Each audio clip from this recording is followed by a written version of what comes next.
IVM. Ow! I injured my arm. I was in the gym lifting weights, doing, my normal pull-ups and traps with about 400 pounds in each arm. And actually, I was doing the bench press. I can't lie. I was on my 8th lift. It was about 360 pounds without a spot. I don't like to go lower and, embarrass myself. And suddenly my daughter enters all excited and she says, "Dad, have you heard?" And I said, "Heard what?" And she said, "Now you can get Kotak home loans at only 6.5% interest." I was so shocked, my hand slipped, the bench press bar fell on my other hand, and before I knew it, I'm on my way to hospital in a lot of pain. But before the hospital, driver, Kotak Mahindra Bank पे रोकना. I need to do this now. I blame my daughter for this. ऐसी बातें बताने से पहले कृपया ध्यान रखे. I mean, come on, yaar. Terms and conditions apply. Interest rate starting at 6.5% per annum.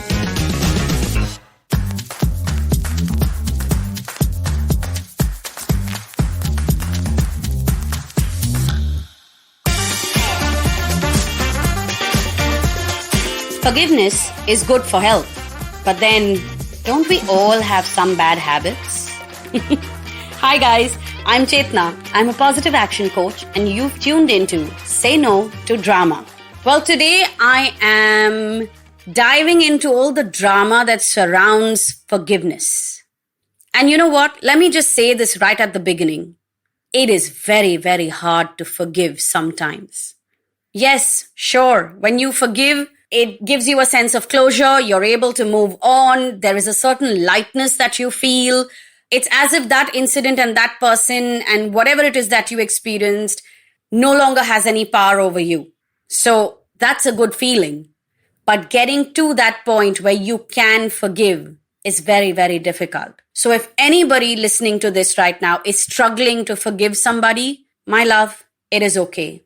You take your time, no matter what anybody tells you. Let me also clarify one more thing. And this one is literally like a permission of sorts. If you currently find yourself in a space where you don't want to forgive somebody, forget whether you can or you can't, you just don't want to forgive this person, it is absolutely fine. Do not listen to anybody. Do not be coerced by anybody. Don't feel like you are pushed into a corner. Don't buy into the judgment that they may be passing on you. Don't buy into the fears that they may be creating within you.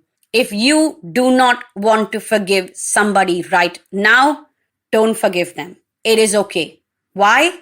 Because have you realized or have you seen how much emotional baggage we anyway lug around through our lives? Well, this is another tiny piece of cloth in there. That's all. It's not really going to weigh you down 100 times more than what your current emotional baggage is already weighing you down. So if you are choosing to carry a little bit more, for now, it is fine. The only thing that I will tell you is this. Periodically check in with yourself. Maybe 6 months down the line, maybe a year down the line, you are ready to forgive. Maybe 5 years down the line, 10 years down the line, you are ready to forgive. Check in with yourself. That's all. And to everybody around you who may be telling you that you need to forgive and it's a stupid decision that you aren't forgiving, why are you carrying this around?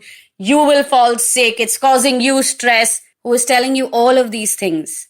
I will only tell them one thing. Back off. Sure, what you are saying may be the right thing. It may be the wiser thing. But please take into consideration somebody's pain and trauma. And please give them the time and space to reach that crossroad where they will decide whether to forgive or not in their own time. Stop pushing them around because, you cannot see them in stress. And, you cannot see them suffering.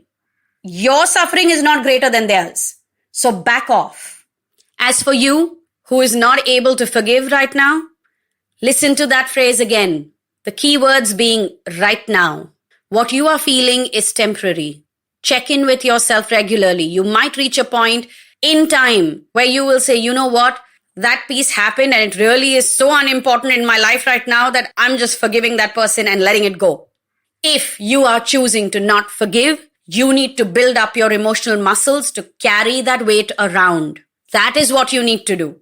You don't have to be pushed into forgiving. But yes, your emotional bags are going to be slightly more heavy and you are going to have to drag those around.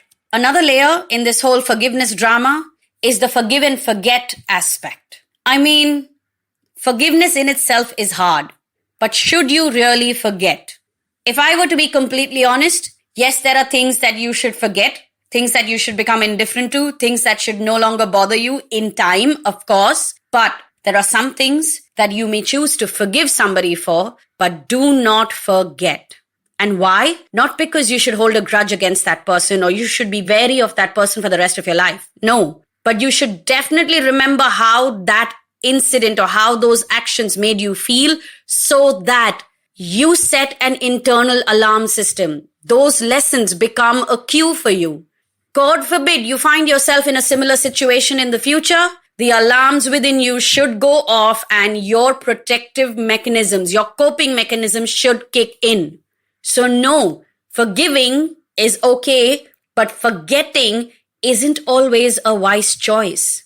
So every time that you are told forgive and forget, ask yourself, what I have experienced right now, could this happen to me again in the future? Am I right now in a particular phase of my life where I will be facing similar situations with different people?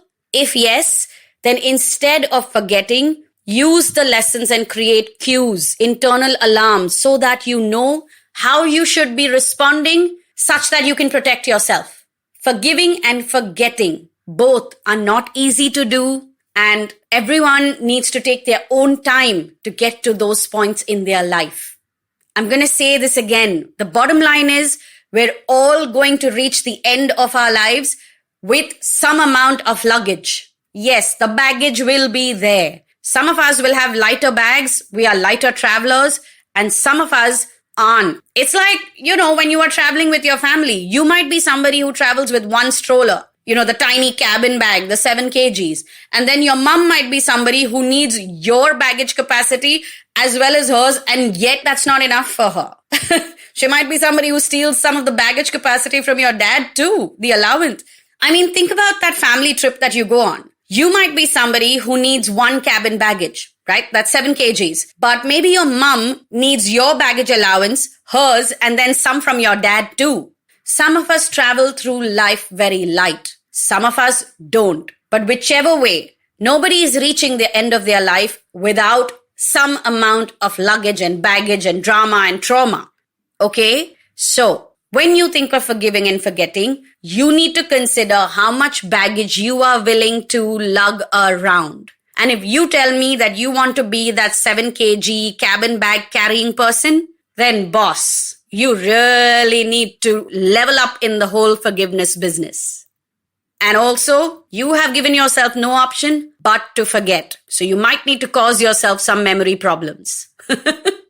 Being absent-minded might be a boon for you. Being forgetful might be your superpower. If there is something that you have gone through that you're not ready to forgive, I just want you to know it is okay if you are not willing to forgive somebody right now. And yes, you will carry the weight of that around. And maybe you will reach a point where you can't carry it anymore or you don't want to carry it anymore and you'll deal with it. Then you will take it all the way to the finish line. So if you are deciding not to forgive, up your emotional resilience. Buy yourself some bigger bags to stuff all these not so nice emotions in it. Hoarding isn't the wisest thing to do, and always traveling with heavy bags isn't a good idea either. But if only forgiveness were as simple as packing a bag for a holiday. If you'd like to listen to the previous episodes of Say No to Drama, as well as Positively Unlimited, tune into the IVM Podcast app and website. Oh, and by the way, there are a couple of episodes, or then maybe more, on Positively Unlimited about forgiveness, letting go, moving on, and a whole bunch of other things. You can connect with us on Instagram and Twitter. Our handle is IVM Podcasts. And if you would like to DM me or book a session with me to deal with something that you have gone through, you want to walk towards forgiveness, DM me to book a session. My handle on Instagram is Positivity Angel. Or you can head on to my website, chetnachakravarti.com.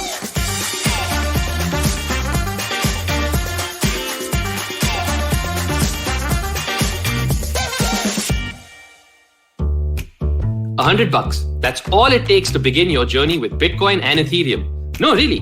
With CoinSwitch, you can start investing in over 100 cryptocurrencies with just 100 rupees. On top of that, there are zero charges for deposits and withdrawals, so you can trade, buy, sell, however and whenever you want. All of this, plus their extremely intuitive interface, makes CoinSwitch the perfect app for beginners in the crypto space. But don't take my word for it. Just download CoinSwitch for free and try it out for yourself. If you'd like more information on cryptocurrencies, tune into A Show About Crypto with me, Rohan Joshi, my new adventure on IVM Podcasts. CoinSwitch, kuch to badlega. Hey everybody, it's been a great week on the IVM Podcast Network. On Cyrus Says, Cyrus is joined by music composer and YouTuber Yashraj Mukherjee. They talk about his journey, viral music, and a whole lot more. On Advertising is Dead, Varun speaks to Ankit Vyas from Oxfam India about how the increased privatization of education over the years has led to severe inequality. On The Wire Talk, Siddharth is joined by Professor Gil Verniers. They discuss his years of research on politics in UP, especially in the run-up to the elections. On Tere Mere Raste with Keshav, hear all about the Haveli in which great Urdu poet Ghalib lived. On the Talarate Kannada podcast, Pawan is joined by Pratilipi Kannada's Akshay Balagere to talk about how Indian language writing and reading is changing in the digital era. Do follow us on social media. We're IVM Podcast on Twitter, Facebook, Instagram, and LinkedIn. And remember, if you're enjoying this show or any of other shows for that matter, please do tell a friend. And finally, we'd like to thank our sponsors this week, Cred, Bank of Baroda, Quarter, CoinSwitch, Kuber, Slay Coffee, Intel, Kotak Mahindra Bank, and Oxfam India. Thank you so much for making this possible.